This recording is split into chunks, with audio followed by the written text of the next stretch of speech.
আমরা মূলত এই চারটা বিষয় নিয়ে আলাপ করতে চেয়েছিলাম। ছিনতাই প্রতিরোধের জন্য গত 2 মাস আমাদের ডিএমপির বিভিন্ন ডিভিশন এবং পুলিশ লাইন থেকে অফিসার ফোর্স নিয়ে ব্লক রেড সহ বিভিন্ন জায়গায় অতিরিক্ত পেট্রোল পার্টি, টহল পার্টি, চেকপোস্ট এবং ছিনতাইকারী ব্যাপকভাবে অ্যারেস্ট করা হয়েছে এবং এদেরকে যারা যারা করছে প্রত্যেকটা মামলায় ডিটেক্টেড। অতএব এই প্রতিরোধের জন্য ডিএমপি সর্বোচ্চ পরিমাণ সজাগ আছে এবং তার কি বলে ফোর্স বা অফিসার আছে, তারা সর্বোচ্চ পরিমাণ কাজ করছে। যারা সন্ত্রাসী, এখন বলা যায় যে তেমন শীর্ষ সন্ত্রাসীদের উপদ্রব নেই, কিছু মিডিয়াম লেভেল বা তাদের নাম ভাঙিয়ে কিছু সন্ত্রাস করে বা ইত্যাদি করে, তারা নিজেদের মধ্যে নিজেরা হয়তো মারামারি করে, কিন্তু জনগণের উপরে আক্রমণটা তেমন একটা নেই। তারপর আমরা তাদেরকে মনিটরিং করতেছি, তাদেরকে অ্যারেস্টের জন্য মনিটরিং আছে, গোয়েন্দা তথ্য দিয়ে তাদেরকে অ্যারেস্টের প্রক্রিয়া চলছে।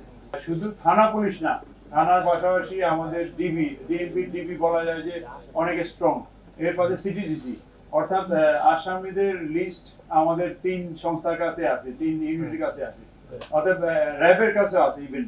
অতএব কেউ যদি কি বলে দেয়, কোনো না কোনো ভাবে ধরা পড়বে। আমরা চাঁদাবাজ তার চাঁদাবাজের স্থান থেকে ধরবো, তার বাড়ি থেকে ধরবো, সে যদি দিনাজপুর রংপুর চলে যায় সেখান থেকে ধরে নিয়ে আসবো।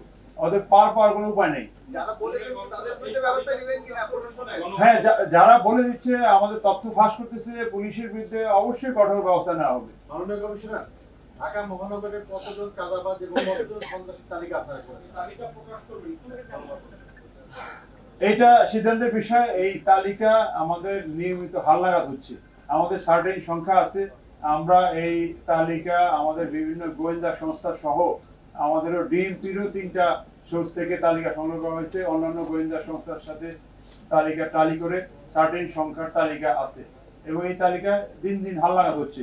যেটা বললাম যে 58 জন হইল তালিকাভুক্ত, এর বাইরে 94 জন ধরা হয়েছে তালিকাবিহীন, মানে তালিকায় নাম নেই, কিন্তু তারাও চাঁদাবাজির সাথে জড়িত। আমরা প্রমাণ পেয়েছি, তাদেরকে অ্যারেস্ট করা হয়েছে। অতএব এই 94 জনও তালিকা উঠে যাবে। তালিকা নিয়মিত হালনাগাদ করা হচ্ছে।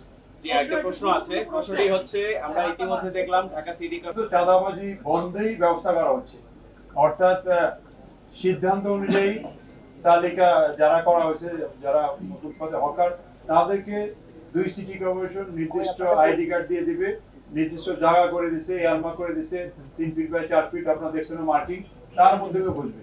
ওখান থেকে চাঁদাবাজি করার সুযোগ নেই, তারাও চাঁদা দিবে না। তাদেরকে এমনভাবে বলা হয়েছে যে এইটা তাদের অনেকটা অধিকারের মধ্যে, অতএব তাকে ওখান থেকে সরাইতে পারবে না। চাঁদা তখনই দেয় যখন সে ভালনারেবল থাকে, যে এই জায়গাতেও আমি একে চাঁদা না দিয়ে বসতে পারবো না। এখন তো তাকে সিটি কর্পোরেশন কর্তৃক নির্দিষ্ট করে দেওয়া হয়েছে, ওখানে চাঁদাবাজির সুযোগ খুব একটা থাকবে না। কেননা আমাদের কি বলে কর্তৃপক্ষ চাচ্ছেন চাঁদাবাজ যেই হোক না কেন, পরিচয় যাই হোক না কেন, অতএব তাদেরকে আইনের আওতায় আনা।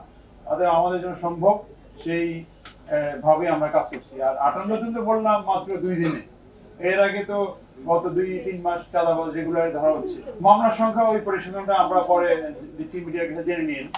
আমরা এনেছি যে 2 দিন পর্যন্ত আমরা বিশেষ অভিযান চাঁদাবাজের বিরুদ্ধে, সেই অভিযানে 58 এবং 94 অর্থাৎ 152 জন, 154 জন অ্যারেস্ট করা হয়েছে।